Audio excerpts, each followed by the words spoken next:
Bonjour à tous, aujourd'hui nous allons voir s'il est possible de rempoter un phalaenopsis en conservant la tige florale. Alors je sais, mon discours habituellement c'est toujours si vous rempotez votre phalaenopsis, il faut couper la tige florale, qu'elle soit en pleine croissance ou bien fleurie. Alors j'ai de bonnes raisons de conseiller de couper la tige florale lorsqu'on fait le rempotage, c'est que lors de cette opération, on a tendance à affaiblir le phalaenopsis. Déjà, on lui change son substrat, ensuite on casse souvent quelques racines au passage, c'est normal, c'est quelque chose qui arrive, et pour terminer, on cesse les arrosages et les bains pendant 15 jours à 1 mois après le rempotage. Ce qui fait qu'on comprend très bien que la plante peut être affaiblie ou en passe de l'être. Donc pour moi, rempotage, c'est sans la tige florale. Mais récemment, j'ai eu un cas de conscience. J'ai une orchidée qui s'apprêtait à fleurir. Elle est tombée, elle s'est complètement dépotée, c'est-à-dire qu'elle ne tenait vraiment plus dans son pot. Et alors, comme je n'avais jamais vu cette orchidée fleurir, je l'avais récupérée. C'était une orchidée que j'avais achetée pour 1 ou 2 euros chez un fleuriste sans tige florale. C'était vraiment une orchidée sauvetage. Donc je n'avais jamais vu sa floraison.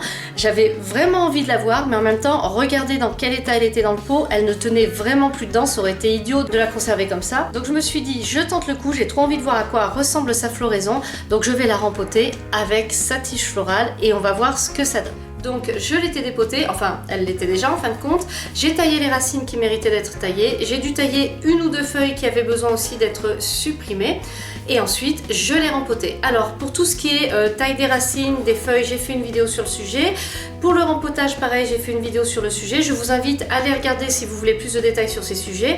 Je vous mets un lien là-haut et je le mets aussi en barre d'infos. Maintenant je vais lever le voile sur le suspense. Est-ce que ce phalaenopsis est reparti après son rempotage?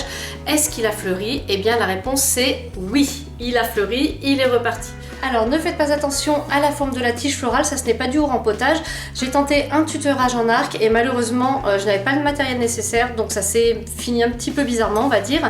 Donc ce n'est pas ça le plus important, ça ce n'est pas à cause du rempotage. Je voulais vous montrer, elle est fleurie, là celle-ci s'est ouverte hier, celle-ci est en train de s'ouvrir aujourd'hui. J'ai encore d'autres boutons et j'ai même une autre tige florale là qui démarre et qui va peut-être partir vers le haut, d'ailleurs ça peut être intéressant. Alors pour répondre à la question qui fait le titre de la vidéo, finalement oui on peut rempoter un phalaenopsis avec sa tige florale, il ne va pas forcément dépérir, il peut repartir et même faire sa floraison. En revanche, est-ce que c'est quelque chose à faire régulièrement, est-ce que c'est quelque chose à faire à chaque fois de conserver la tige florale? Je ne suis pas sûre, je ne pense pas à vrai dire, parce que regardez celle-ci, elle a maintenant les 2 feuilles basses là qui reste molle malgré mes arrosages réguliers. Dès que la plante a besoin d'eau, je ne perds pas de temps, je lui donne un bain. Mais malgré tout, ces 2 feuilles restent molles et ça, j'avoue qu'elles se sont ramollies après le rempotage pendant les 2 semaines pendant lesquelles je n'ai pas arrosé. D'ailleurs, je n'ai pas arrosé pendant seulement 2 semaines. D'habitude, j'attends facilement 3 semaines, 1 mois pour être sûr que les racines aient bien cicatrisé, mais je voyais que la plante commençait à montrer des signes de faiblesse avec ces 2 feuilles qui se ramollissaient et la tige florale qui ne poussait pas. Donc j'ai recommencé les arrosages, pas par bain du coup, par passage d'eau en fait. Au bout de 2 semaines, j'ai fait des passages d'eau 1 fois par semaine et ensuite au bout d'1 mois, j'ai repris les bains comme je fais d'habitude. Donc on s'en tire bien, elle a fleuri, mais ce n'est pas quelque chose que je recommande pour autant.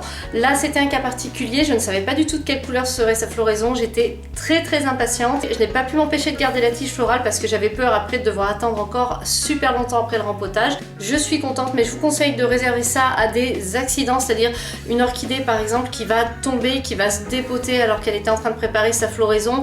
Dans ce cas-là, éventuellement, on la rempote avec sa tige florale, mais sinon de préférence pour le rempotage, je vous conseille quand même d'attendre que la floraison soit finie ou bien de couper la tige florale. Cette vidéo est maintenant terminée, j'espère qu'elle vous a plu. Si vous avez des remarques, des questions, n'hésitez pas à les poster en commentaire. Merci et à bientôt pour une nouvelle vidéo.